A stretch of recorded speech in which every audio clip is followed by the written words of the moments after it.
Hey soccer families, it's Tomek from Soccer Bedtime Stories. I've got some big news to share. Our first ever chapter book is here. Soccer Mystery Chronicles: The Haunting of St. Mary's Stadium. It's available now on Amazon worldwide. It's a spooky, heart-pounding adventure about two sisters who moved to England and uncovered ghostly secrets haunting their hometown soccer club. Perfect for young readers who love soccer, mystery, and magic under the floodlights. It's available now on Amazon. But here's the best part. If you join the Bedtime Ballers today, link in the show notes, you'll get a free signed copy delivered straight to your home, and you'll get so much more. You will help to keep this podcast ad-free and full of imagination for kids everywhere. Don't miss this. Join now. The soccer mystery awaits. I hope you enjoy today's story. Sleep well and dream big, soccer friends.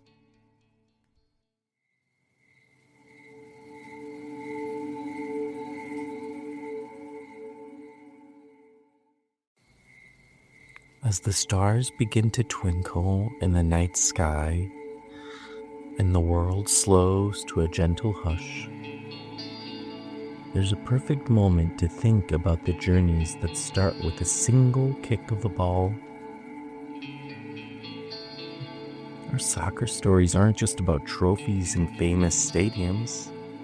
They're about the kids who dare to dream, the families who believe in them, and the long, winding paths from quiet streets to the places where the grass is green and the crowds are loud. Tonight, let's settle in and follow in the footsteps of one such dreamer. We'll travel from a small town in England to roaring crowds in Germany and Spain, from muddy youth pitches to the bright lights of the Bernabeu. Along the way, we'll see how hard work, courage, and love for the game can turn a shy schoolboy into a star the whole world watches. So, close your eyes, relax, and let the rhythm of the game guide your imagination. This is a story of brothers in the backyard, of a number 22 shirt that meant everything, of a yellow and black nights in Dortmund and shining white in Madrid, of a young lion carrying a nation's hopes. This is the story of a boy named Jude, of dreams begun, dreams fulfilled, and dreams still being written. Icons. Jude Bellingham. Before the bright white of Real Madrid and the roar of the Bernabeu, there was a boy in Stourbridge kicking a ball around with his little brother. Jude Victor William Bellingham was born on June 29, 2003 in Stourbridge, England. His mom, Denise, and his dad, Mark, raised him in a house where football was more than a TV show. It was part of the family. Mark had been a prolific non-league striker, the kind of forward who scored goals for fun on muddy pitches long before his eldest son became famous. Jude grew up watching his dad play, feeling the cold, wet grass under his own boots, learning that football was about more than tricks. It was about work, about bruises and getting up again and again. At home, his younger brother Job chased after him with a ball at his feet, trying to keep up. Two brothers, one back garden, 1,000 imaginary finals. Even as the football dream grew, school mattered too. Jude went to Priory School in Edgbaston and later studied sport at Loughborough College, picking up a level 3 certificate. While other kids might have seen their homework and their training as separate worlds, Jude treated both like steps on the same path, learning how to think, how to focus, how to be a pro in everything he did. And when he watched clips of Zinedine Zidane, the balance, the elegance, the way Zidane seemed to slow time down with every touch, Jude wasn't just saying a hero. He was quietly sketching the outline of the player he wanted to become. Jude's first real football home was not a giant stadium with thousands of fans, but a youth pitch in Birmingham. He started out at a local club, Stourbridge Juniors. Then, at 8 years old, he joined Birmingham City's academy. The coaches could tell immediately there was something special about him. Not just his talent, but how hungry he was to learn, how badly he wanted to get better. He didn't just move up through the age groups, he leaped. At 14, when most kids are worrying about school tests, Jude was already playing with Birmingham's under-18s. At 15, he was starting out for the under-23s, kids and young men several years older than him.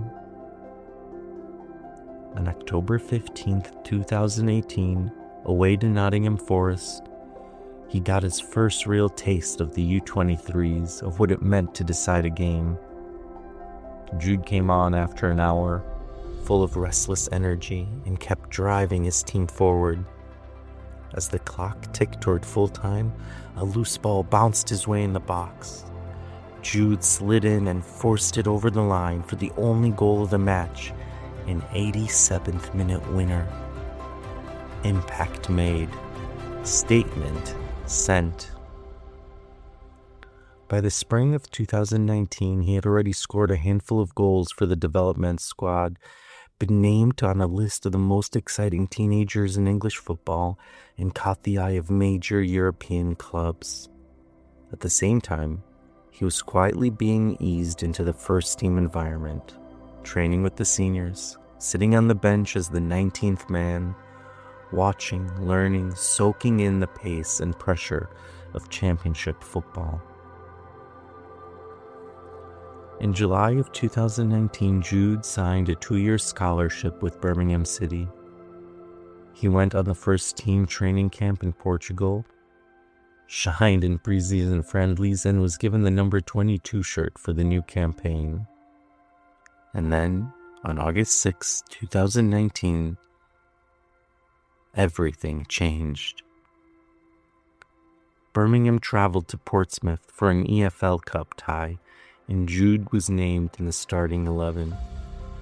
At 16 years and 38 days, he walked out as the youngest first-team player in Birmingham City's history, breaking a record set by Trevor Francis nearly 50 years before. The game itself didn't go Birmingham's way.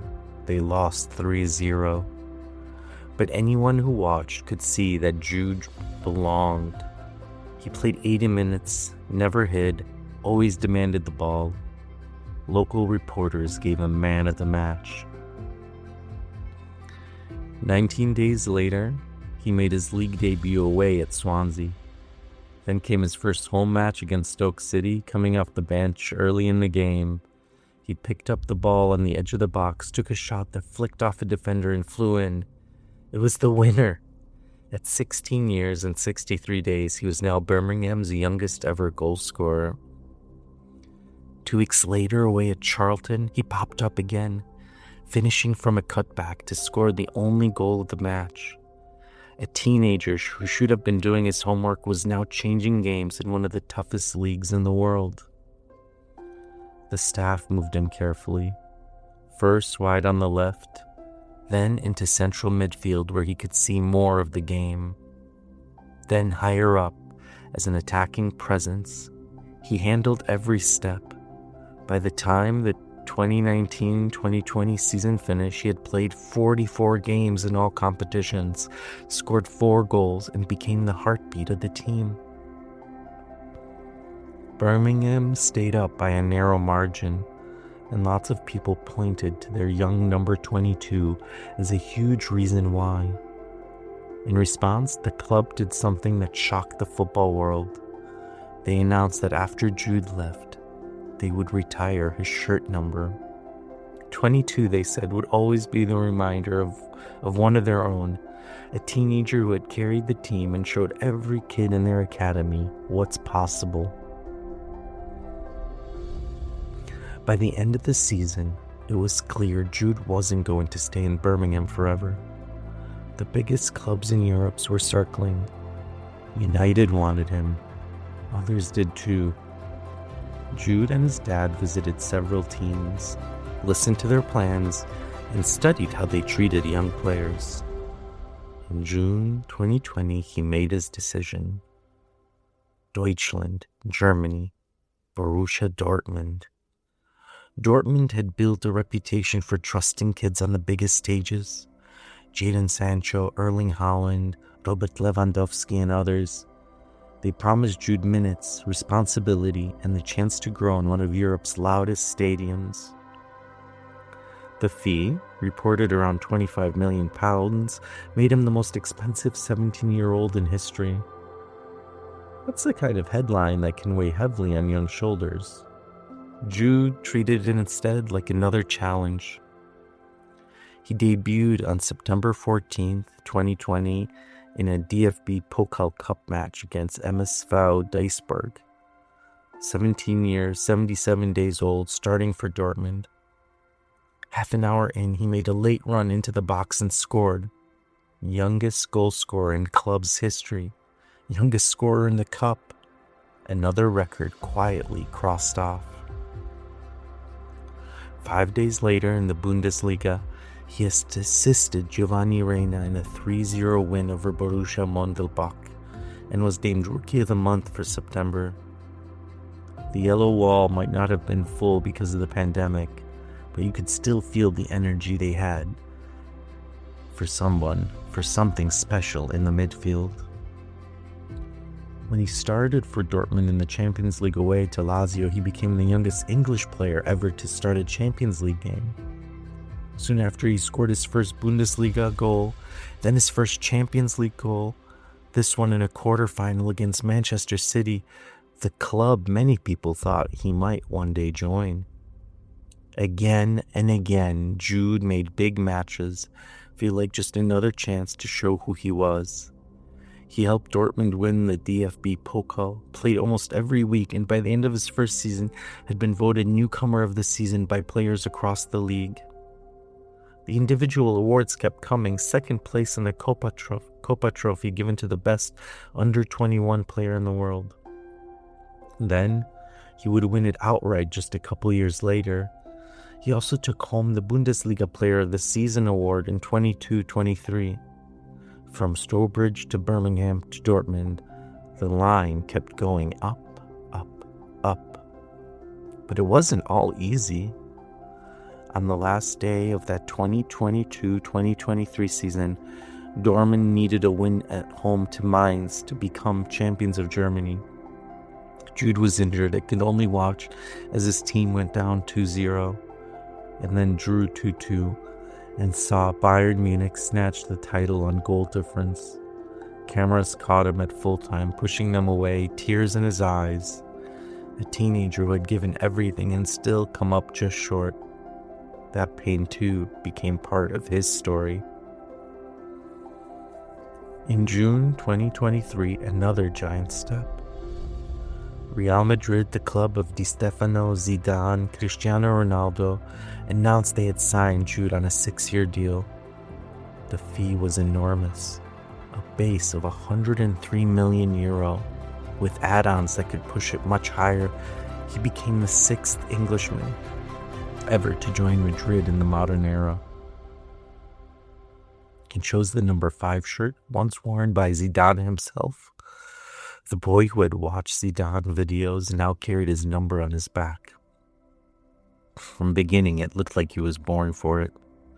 On his La Liga debut away at the Atletico Bilbao, he scored with a half volley from a corner.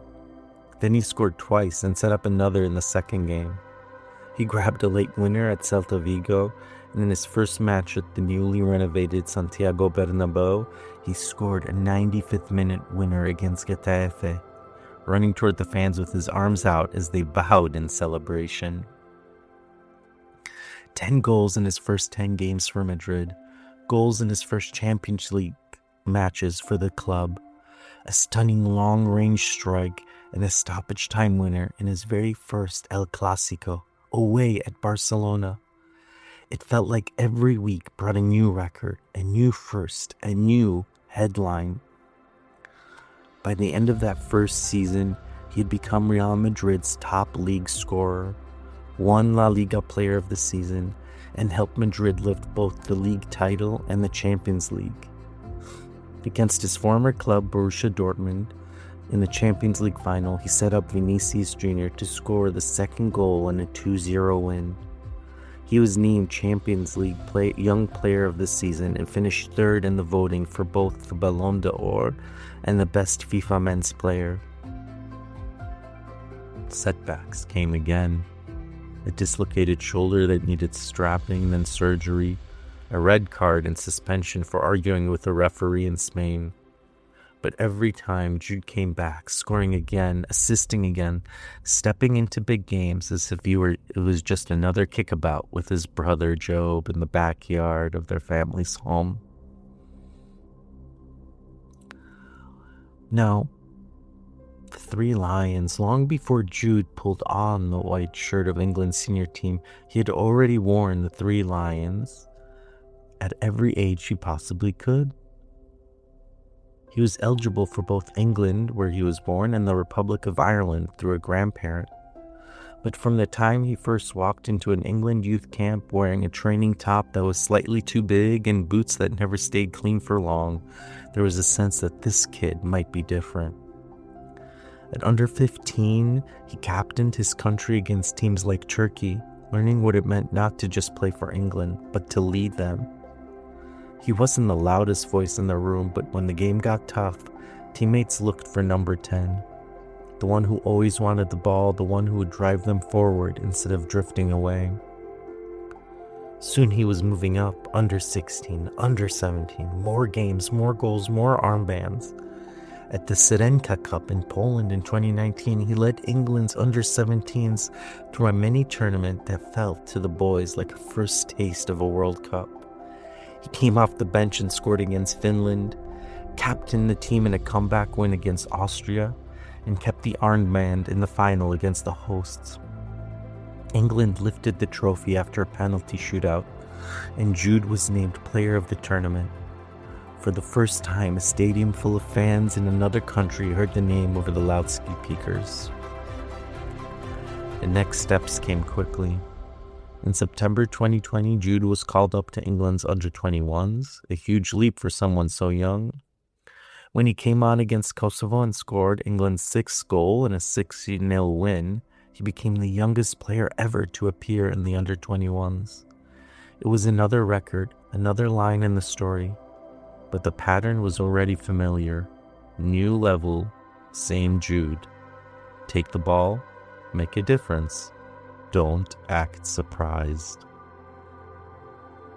Then Gareth Southgate called.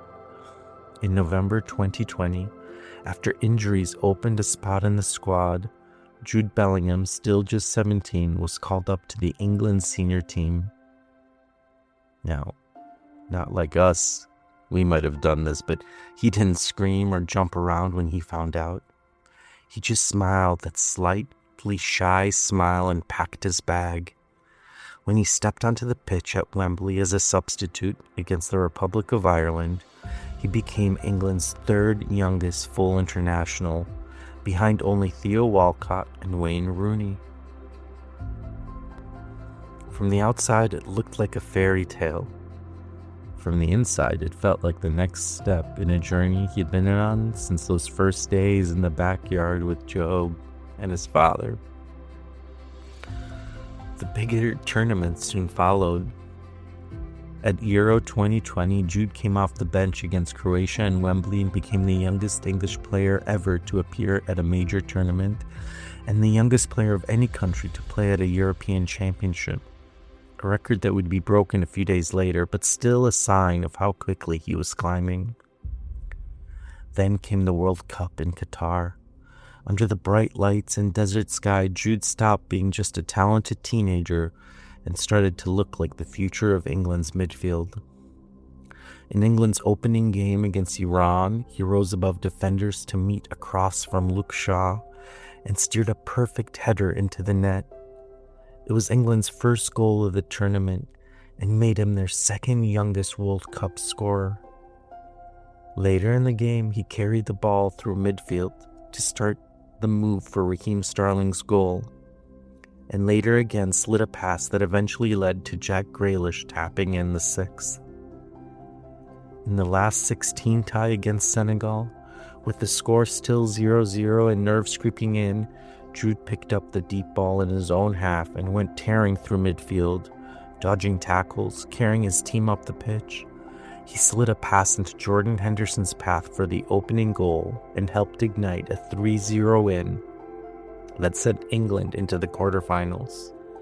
His run, his bravery, his timing, it all made him look less like a teenager and more like the engine of the entire team.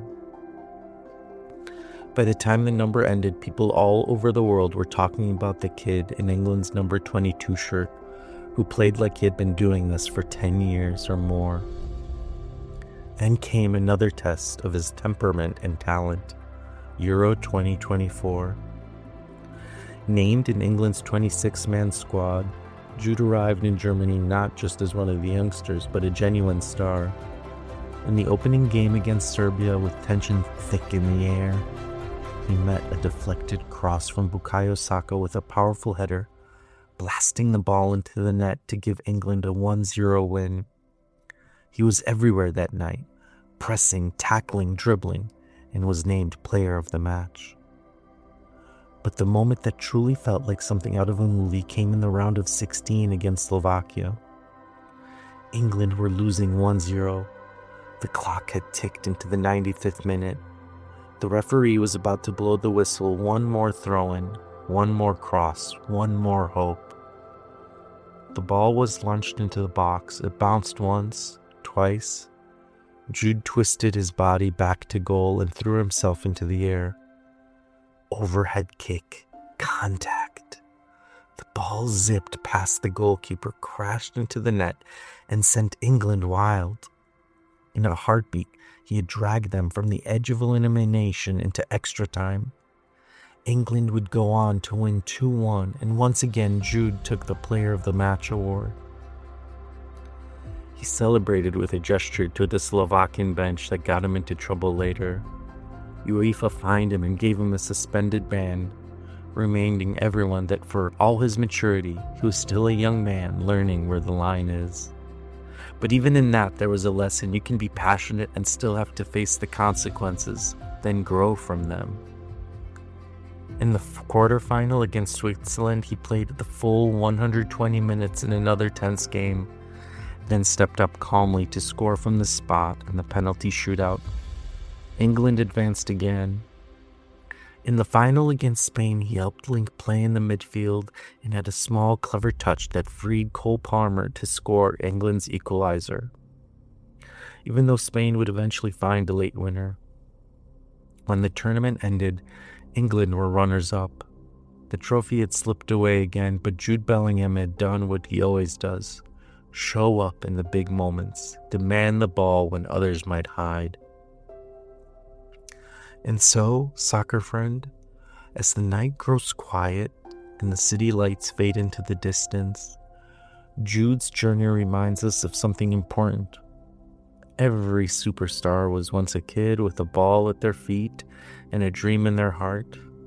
From Stourbridge streets to Birmingham blue, from Dortmund yellow to Madrid white, from youth tournaments to leading the Three Lions, his story is still being written. One touch, one tackle, one brave decision at a time. Maybe your pitch, your field, your garden isn't a famous stadium. Maybe it's a schoolyard, a park, or a hallway at home. But every time you lace up your boots, pass to a friend, or chase the ball a little bit longer when you're tired, you're writing your own chapter too. The game belongs to anyone who loves it enough to keep going. So as you drift off tonight, remember, Jude Bellingham, the boy who followed his dreams all the way to the biggest stages in the world, and still plays with the heart of that kid from the backyard with his brother and his father. Hold your own dreams close, believe in your hard work, and never forget that the journey is just as magical as the destination. Sleep well and dream big, soccer friends.